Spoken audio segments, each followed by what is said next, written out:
An Austin man says he's thankful he walked away from this crash with just a few cuts and bruises. You can see just how bad it was from these pictures. But tonight, he's asking questions about why it took so long for Austin police to show up. Now, that crash happened last week at the corner of Terry Road and South Pleasant Valley Road in southeast Austin. According to APD, an officer showed up to the crash more than 2 hours after the first 911 call. Patrick Perez looked into the slow response time, and Patrick, all of this is definitely a little complicated. Yeah, and Quita, with how bad this crash looked in those pictures, you'd think police would have arrived within minutes. But as it turns out, their delayed arrival was a mixture of miscommunication, a lack of officer availability, and a staffing shortage.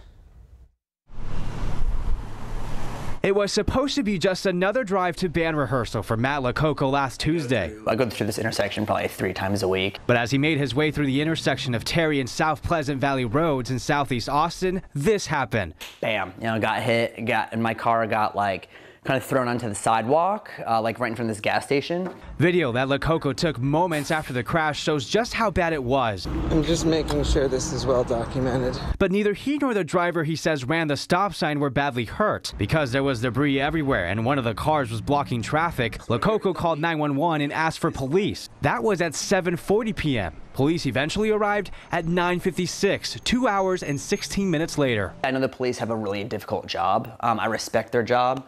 But at least tell me that I can expect to wait that long, and don't, say, oh, well, it's on standby. The call is pending. The call is pending. Austin police agrees its response was, quote, absolutely not appropriate. A lieutenant with emergency communications says no officers were available to respond to the call. Because there were no injuries and police were not aware that one of the cars was blocking traffic, it was a low priority. The lieutenant says a shortage of police officers didn't help either. I just want to simply file a police report so that I can give that number to my insurance company and we can be on our way. A task Lococo says should not have taken as long as it did.